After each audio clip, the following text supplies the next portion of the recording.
Hey you guys, I'm here with my very first ever book haul here on YouTube, and I'm so excited to show you guys. I have 9 books that I actually found by going to my library downtown, and they're all discarded books. So not, the most well-known YA books that are going around right now that I typically like to read, but they do seem all very well interesting, or else I wouldn't have picked them up. Give them a try. For being 25 cents each, how could you really turn that opportunity down? Very first book here I have for you guys is Leaper, by Drophy Wood. Yeah, I'm pronouncing names, you guys. I kind of thought this was cool. One, the cover is awesome. Terrible camera quality, so you probably can't tell, but there is like a little comic design behind, like as a backdrop to this, as well as a city and an awesome superhero guy. It's just about a man who one day finds out, like, hey, I have superpowers. How am I going to use these? Are they for good? What are they? So I thought that was a fun, adventurous book I could pick up and read.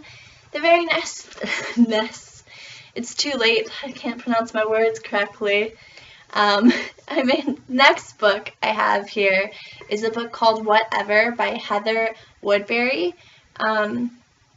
It's supposed to be about a whole, 12 different characters, and I was partially frightened by this book, whether I was thinking, okay, 12 characters and what appears to be like a 300-page novel. You can't have much character buildup, I thought. But at the same time, I'm thinking I love getting into, different people's perspectives and minds, and they all seem like totally, completely different characters. So I thought this would be fun to give a try to read, especially getting to know that many different characters and, how the author itself portrayed those different people.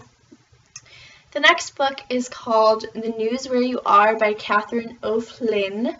And it's about, a news anchor who finds out that his best friend passed away and he's dealing with his loss, but come to find out he finds some interesting news that, what if his friend's death wasn't really an accident? And he just kind of investigating behind, what exactly happened with his friend's death. So definitely a little mystery added into the mix, since that's really not my main go-to novel.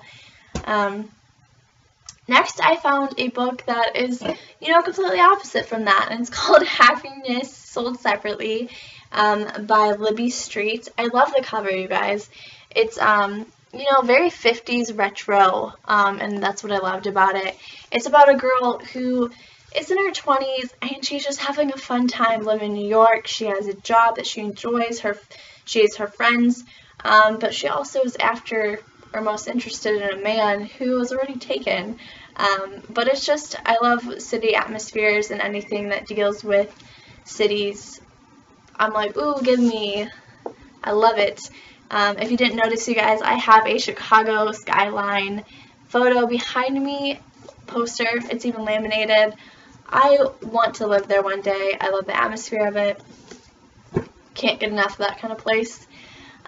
Next book is the Almost Archer Sisters. I told you it's late. I can't speak, you guys. Ugh. Okay. It's called The Archer Sisters by Lisa Gabrielle. I know with my light, you're not going to be able to see. There you go. The cover at all.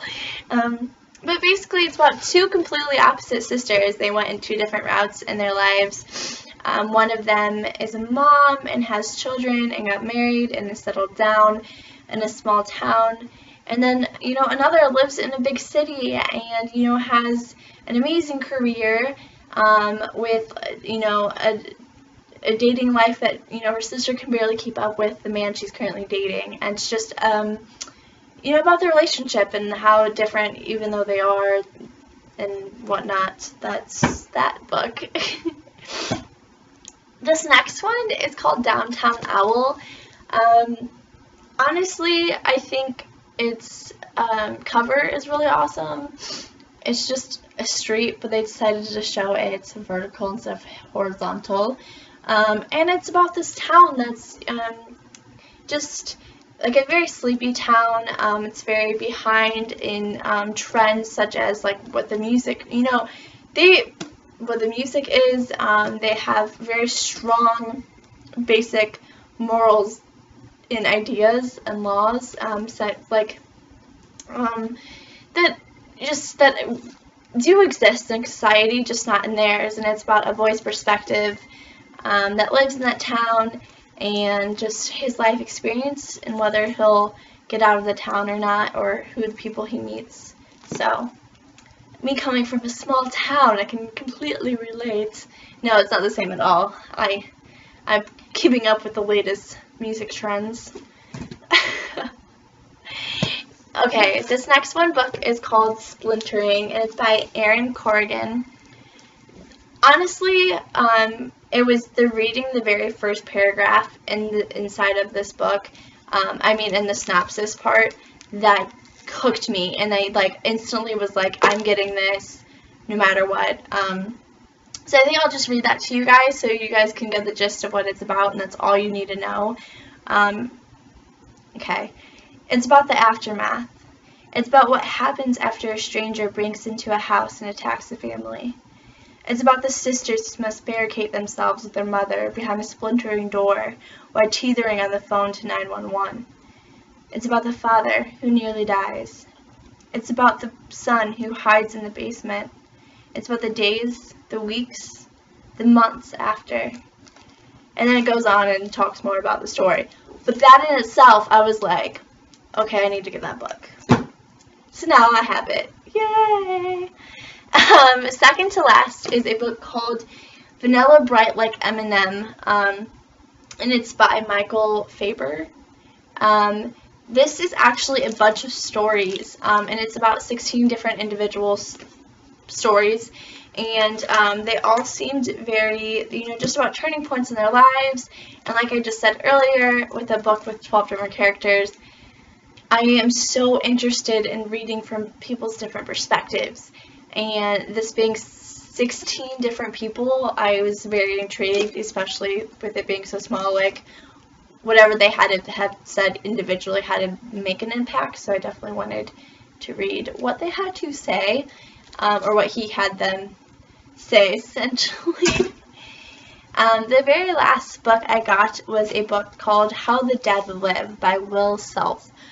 This book, honestly, is another probably the most intriguing books that I found. It's about an American citizen who is overseas in England. Yeah, I don't know, the way they word it is an aging American transplanted to England, is what they say. So basically, it's about this woman who has cancer, and as she's dealing with, being on morphine and all the drugs, she is experiencing, different characteristics, and almost memories of her being a certain personality from the 40s, and then, going into the 50s, 60s, 70s, and 80s, all through, the England trends, basically. Not trends, but, very interesting. I believe it has her 2 daughters mentioned in here, which I believe probably will get, the good back to reality to figure out, hey, what's the real, what's real from what's, the woman who's battling cancer's mind, essentially. So I feel like it's going to be definitely one of those fun, intriguing novels. So, yay! Those were all my books, you guys. Thank you for sticking around and watching. I do, if you guys want to see eventually, I might not get right away to them. My Goodreads is always below. I will let you know what you can check up on my ratings of these books is there as well, if you want to check that out. If you want to be notified any other time I make videos, you're more than welcome to subscribe. And, just have an awesome, amazing day, you guys. Can't wait to see you in the next video. Yeah, bye. Guys, it's really scary right now. Tons of sirens are going off, but like I hear like I don't know if they're ambulance or police. And it's like 2 in the morning. This is what happens when you live in a city. It's kind of scary. I just thought I should share that with you guys.